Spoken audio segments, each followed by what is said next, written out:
रमेश गोयल जी, पंजाब से। राधा श्री श्री हरिवंश महाराज जी। महाराज जी, आपके श्रीमुख से प्रवचन सुनते सुनते कब मैं डिप्रेशन से बाहर आया पता ही नहीं लगा। जो नित्य कार्य करने में प्राय ही भय की स्थिति उत्पन्न हो जाती थी, उसमें भी काफी हद तक निर्भयता आई है। वैसे तो मेरे सभी प्रश्नों के उत्तर मुझे आपके सत्संग के द्वारा मिल जाते हैं विस्तार पूर्वक, किंतु आपके सत्संग में सुना है कि नाम जप से सभी दुखों का निवारण हो जाता है, और यह भी सुना है कि प्रारब्ध तो भोगना ही पड़ेगा। महाराज जी, मुझ अज्ञानी का प्रश्न यह है कि मैं अपने मन को नाम जप करने के लिए कैसे बांधूं कि नाम जप करने से मेरे दुख नष्ट हो जाएंगे या फिर दुख रहेंगे पर मुझे उनसे कोई फर्क नहीं पड़ेगा। इसमें एक बात देखनी है कि हमारे संचित कर्म है। संचित कर्म का मतलब है बहुत जन्मों की कमाई, शुभ अशुभ, वो गोदाम लगा हुआ, उसे कहते हैं संचित कर्म। और जो हम नवीन कर्म कर रहे हैं इनको कहते हैं क्रियमाण कर्म।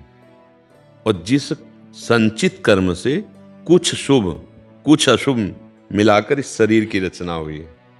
ये मानव देह शुभ अशुभ दोनों से मिश्रित है।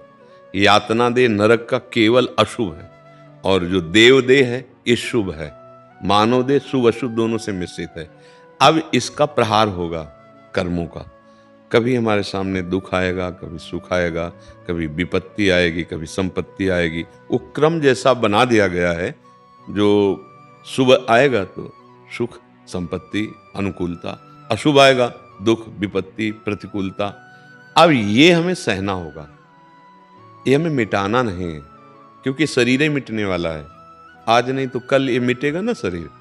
तो देखो, बड़े बड़े महात्माओं में, परमहंसों में शारीरिक दंड देखे गए ना। रामकृष्ण परमहंस जी के गले में कैंसर, कितने ऐसे संतों के शरीरों में बड़े व्यवधान। क्या उनके भजन में बल नहीं है? जो भजन संचित कर्मों को भस्म कर देता है, क्रियमाण को निष्फल कर देता है, वो भजन क्या प्रारब्ध को निष्प्रभावित नहीं कर सकता? कर सकता है। लेकिन ये पता है कि शरीर नष्ट होगा आज या कल, इसकी एक अवधि है। तो हम आए हुए दुख को समभाव से, सुख दुखे समय कृत्वा लाभालाभो जया जयो, उसको सह लेते हैं और अपने भजन को बचाते हैं।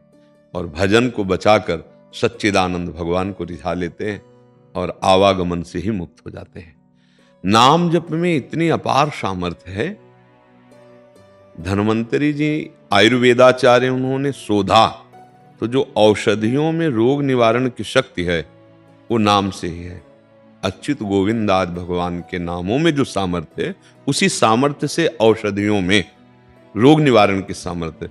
अब देखो, हमारे जैसे इस अंग का ऑपरेशन होना हो और औषधि से इसे चेतना शून्य कर दिया जाए, मन यहां प्रवेश न करे तो गेंद्री में, तो पूरा काट दिया जाए, हमको कोई कष्ट नहीं होगा।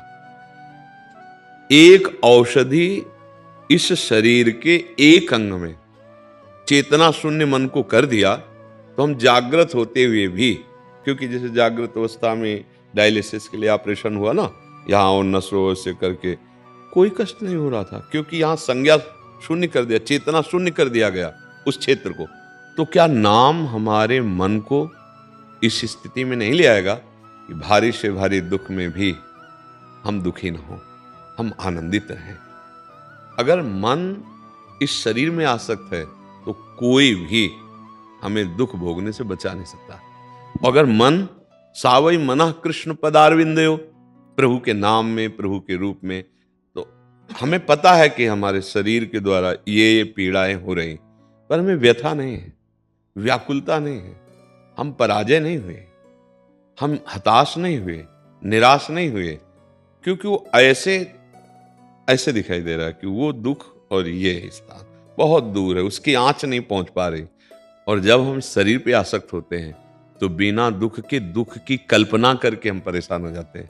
जैसा आप जिसे डिप्रेशन कहते हैं ना, ये कल्पनात्मक मन का स्वरूप गिर जाता है। वो बहुत ऐसी ऐसी कल्पना, कहीं ऐसा न हो जाए, कहीं ऐसा न हो जाए, कहीं ऐसा, वो परेशान हो जाता है। धीरे धीरे उसमें शक्तिहीनता आ जाती है और वो फिर सोचता है ऐसी परिस्थिति से निकलने के लिए क्या करूं, दवाइयां भी खा लिए, वो गलत सोचने लगता है, वो शरीर हानि की तरफ भी पहुंच सकता है। तो ये जो हमारा मनोबल गिरता चला गया, ये भगवान से विमुख होने के कारण, विषयों का सेवन अधर्म पूर्वक करने के कारण, पापाचरण के कारण। अब हम जैसे जैसे सत्वार्ता सुन रहे हैं, सत्संग, जैसे जैसे हम नाम जप, तो देखो आपने खुद कहा कि मैं ऊपर उठ रहा हूं, मैं उस स्थिति को जीत रहा हूं, उसे पराजित कर रहा हूं जो मुझे पराजित करने वाली थी। और नाम बढ़ा दीजिए। जैसे हम दवा में कोई स्वाद नहीं होता, कोई कोई बहुत कड़वी होती है, हमें कोई ज्ञान नहीं है कि इसमें क्या है, पर डॉक्टर ने कह दिया तुम खाते हैं ना। ऐसे ही यार संतों की बात जैसे तुमने अभी मानी, तो एक बात और मान लो, स्वाद मिले ना मिले, लाभ दिखाई दे ना दिखाई दे, राधा राधा राधा राधा। अब हमको तो जपना है, जैसे दवाई नहीं देती कि 2 घंटे में ये इतने टेबलेट, इसके बाद ये टेबलेट, ऐसा ऐसा ऐसा। वो दवाई हमको बिल्कुल पता नहीं क्या है क्या नहीं मिला, लेकिन हम श्रद्धा से पैसा दे के उसको आराम से पाते हैं कि हमारा रोग निवृत्त। उसमें हो सकता है रोग ना निवृत्त हो, लेकिन इसमें तो पक्का हो जाएगा। जा सुनाम भव भेषज, गोस्वामी जी कह रहे हैं। उधर काकभूषण जी महाराज के श्रीमुख के वचन, जा सुनाम भव भेषज हरनि घोर त्रयशूल। जिसका नाम इस संसार रूपी रोग की परम औषधि है। इस संसार समुद्र से पार होने के लिए एकमात्र सुदृढ़ नौका नाम। इस संसार भवरोग से निवृत्त होने के लिए एकमात्र अमोघ औषधि नाम। तीनों तापों का शमन करने के लिए एकमात्र अमोघ औषधि नाम। राम राम हरि हरि कृष्ण कृष्ण राधा राधा, जो नाम प्रिय हो। अब हमारे को स्वाद नहीं मिल रहा, हमें अच्छा नहीं लग रहा, मन नहीं लग रहा, इन सब बातों पे हमें ध्यान नहीं देना। इसीलिए जिव्याग्रे कहा है, मनसाग्रे नहीं कहा। सिद्धों का मन भगवदाकार नाम में होता है, साधक को नाम जपना होता है। यह जिव्याग्रे राम नाम मणि दीप धर, जीह देहरी द्वार, तुलसी भीतर बाहिरो, जो चाहस राधा राधा राधा राधा। आप खुद देखिएगा, अब मन लगे न लगे। अभी हम आग की तिली ऐसे जलाएं, वो माचिस की, कहीं भी छुआ दे शरीर में, अब जलन पैदा करेगी ना। आप जान के छू लो, जलन करेगी। आप ना हाथ जोड़ो और फिर छू लो, तो भी जलन पैदा करेगी। आप गुस्सा करके छू लो, फिर जलन कर, मतलब भाव को भाव कैसे भी आप आग को छुओ, वो तुम्हें जलाएगी। क्यों? उसमें दाहिका शक्ति है।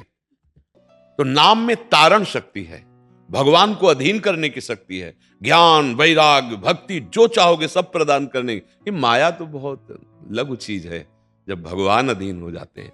इसलिए हमको संत की बात मानकर, गुरु की बात मानकर, शास्त्र की बात मान करके बस राधा राधा राधा राधा राधा राधा।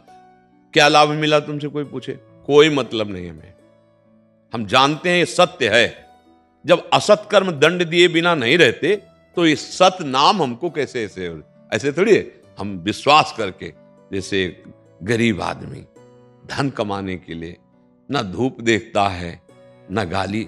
एक बार हमने देखा हितधाम में काम चल रहा था, तो वो आया, वो ठेकेदार, वो लेबर, इतनी धूप कि आप बाहर नहीं निकल सकते, ऐसी धूप में वो ईंट ढो रहा है, तो उसको गाली दिया उसने। वो चुप रहा और हम देख रहे थे। बाद में उससे कहा, ए भाई तुम मेहनत कर रहे हो फिर भी तुम्हें गाली दे रहा था, तुम चुप क्यों रहे? अरे बोले बाबा अगर हम चुप ना रहते तो शाम के जो 500 रुपए मिलते हैं परिवार पोषण के लिए वो नहीं देता। कैसे? वो 500 रुपए के लिए न धूप देख रहा है, न गाली का मान अपमान भी नहीं देख रहा, मेहनत कर रहा है। और हम अगर नाम भगवान का जपने के लिए वही वृत्ति धारण कर लें कि कोई गाली दे तो राधे राधे, हमें भगवत प्राप्ति करनी है, हमें भगवत मार्ग में चलना है, राधा राधा राधा राधा। अभी महात्मा हो जाओ, अभी परमात्मा यहीं प्रकाशित हो जाए सबके हृदय में। क्यों भाई? आपको समझ में आया?